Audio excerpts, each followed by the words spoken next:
Bismillahirrahmanirrahim. Assalamualaikum warahmatullahi wabarakatuh. Alhamdulillahirabbil alamin. Assalatu wassalamu ala asyrafil anbiya'i wal mursalin wa ala alihi wa sahbihi ajmain. Amma ba'du. Baiklah, saya Devina Kurniasari. Di sini saya dari kelompok 5 akan memberikan contoh dari penelitian ilmiah atau al-bahsu al-ilmiyu. Di mana penelitian ilmiah adalah suatu kegiatan yang sistematik dan objektif untuk mengkaji suatu masalah dalam usaha untuk mencapai suatu pengertian mengenai prinsip-prinsip yang mendasar dan berlaku umum mengenai masalah tersebut.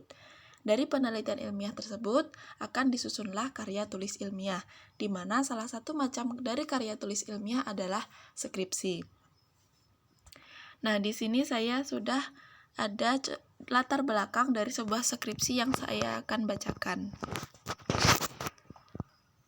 Al-faslu al-awalu al-itarul amu wad-dirasah as-sabiqah. Innal lughata al-arabiyyata lughatul Qur'anil Karimi alladzi anzalahu Allahu ta'ala ala nabiyyina Muhammad sallallahu alaihi wasallam. Kama qala Allah ta'ala fil Qur'anil Karim, inna anzalnahu Qur'anan Arabiyyan la'allakum ta'qilun. Wal lughatul arabiyyatu hiya lughatu Rasulillah sallallahu alaihi wasallam wa lughatul Qur'ani wa lughatu ahlil jannati wa hiya minad dini.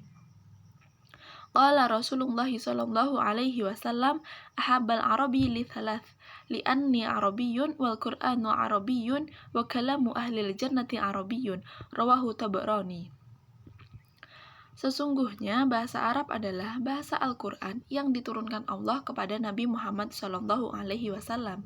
Sebagaimana firman Allah dalam Al-Quran surat Yusuf ayat 2 yang artinya, sesungguhnya kami menurunkannya berupa Al-Quran berbahasa Arab agar kamu mengerti.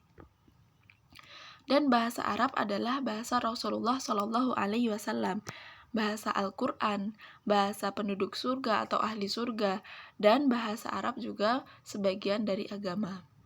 Sebagaimana sabda Rasulullah sallallahu alaihi wasallam dalam sebuah hadis, saya mencintai Arab karena 3 hal.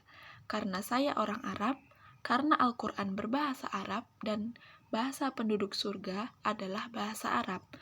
Hadis riwayat Tabrani. Minal ma'lumi anna lughata hiya alfadun yu'abbiru biha kullu qaumin an ahradihim wa bi anna an-nasa yahtaju ba'dhum ila al-ba'dil akhari li baqaihim fil hayatil ijtima'iyyati wa la budda ay yakuna hunaka alatul muwasalati wal mu'amalati bainahum illa wa hiya al-lughah. Al-lughatu alatun wasilatun litafkiri wa ta'biri litakuna alatun lil ittisali wal muwasalati fil hayatil insaniyati kulla yawmin bainal afradi wal mujtama'i aw ayyi syai'in akhar.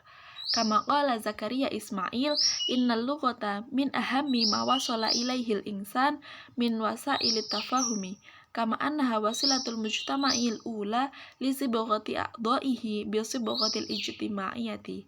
Wal lughatu bimafhumihal hadariyyi tashmalu kulla ma yastajibu lahul insan min alfadin aw rumuzin aw isyaratin aw dalalatin muayyanatin.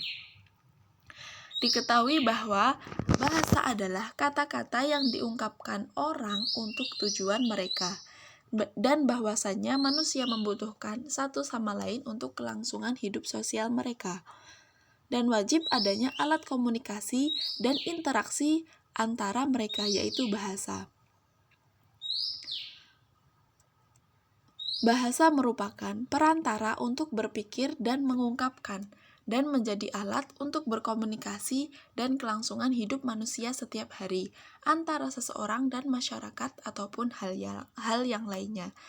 Sebagaimana dikatakan oleh Zakaria Ismail, bahwa sesungguhnya bahasa adalah salah satu alat pemahaman terpenting yang dicapai seseorang, sebagaimana bahwa bahasa juga merupakan cara pertama masyarakat untuk berkomunikasi antar anggotanya dengan karakter sosial.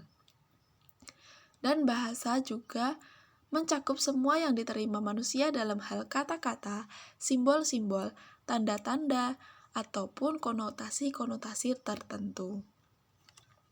Itulah tadi contoh dari latar belakang penelitian ilmiah atau skripsi.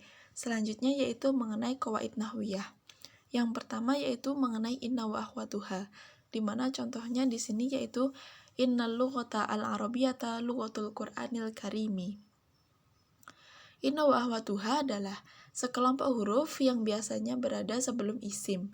Jika sebuah jumlah ismiyah didahului oleh inna wa akhwatuha, maka akan mengakibatkan mubtada'nya menjadi mansub dan dinamakan isim inna. Dan khobarnya menjadi marfu atau dinamakan khobar inna. Di dalam contoh, innal lughata al-arabiyyata lughatul Qur'anil karimi, al-lughata al-arabiyyata yaitu isim inna, dan khobar innanya yaitu lughatul Qur'anil karimi. Isimnya yaitu berupa tarkib wasfi, dan khobarnya yaitu lughatul Qur'anil karimi. Lughatul Qur'an yaitu mudhof ilaih, dan Al-Qur'anul Karim yaitu na'at man'ut. Tetapi di sini lughatul Qur'anil Karim semua yaitu khobar inna. Fungsi dari inna dan saudara-saudaranya yaitu tangsibul isma wa tarfa'ul khobar, atau menasobkan isimnya dan merofakkan khobarnya.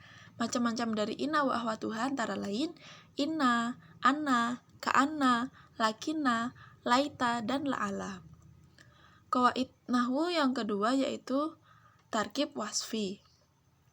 Tarkib wasfi adalah susunan kalimat yang terdiri dari na'at dan man'ut atau sifat dan mausuf. Seperti yang telah saya katakan tadi, yaitu dalam kalimat al-lughata al-arabiyyata.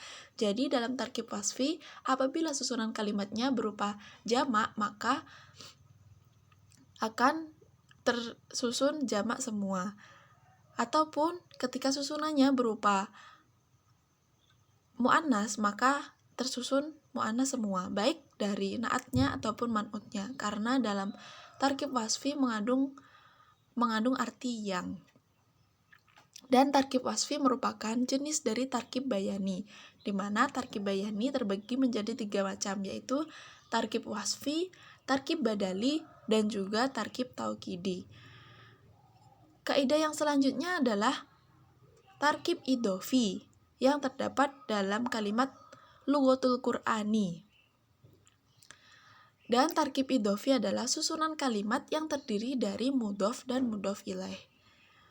Di sini ada mudhof, yaitu lughah, dan mudhof ilaihnya Al-Qur'an.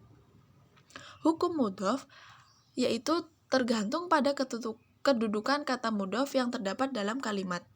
Jika kata mudhof kedudukannya menjadi subjek, maka hukum mudhof tersebut menjadi marfu.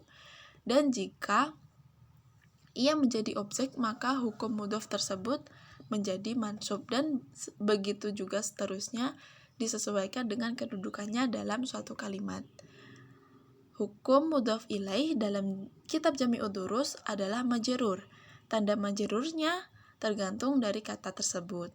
Jika ia mufrad atau jamak taksir atau jamak muannats salim, maka tanda majrurnya dengan harokat kasroh. Sedangkan apabila ia musanna atau jamak mudzakkar salim, maka tanda majrurnya dengan ya mati. Dan kaidah yang terakhir yaitu jar majrur. Terdapat dalam contoh fil Qur'anil karimi, yaitu setelah kata fi Al-Qur'an berharokat kasroh, fil Qur'ani. Huruf jar adalah huruf-huruf tertentu yang membuat kata benda atau isim menjadi majrur. Dan macam-macam dari huruf jar adalah min, ila, an, ala, fi, ruba, bi, ki, ka, bi, ka, dan li. Itulah tadi dari qawaid nahwiyahnya. Selanjutnya kita akan ke tadrib.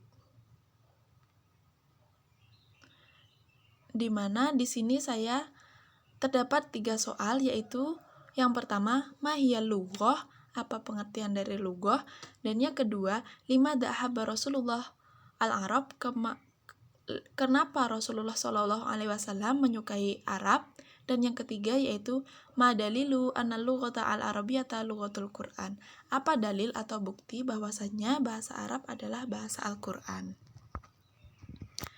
Cukup sekian yang dapat saya sampaikan. Apabila terdapat banyak kesalahan, saya mohon maaf. Wal akhir, wassalamualaikum warahmatullahi wabarakatuh.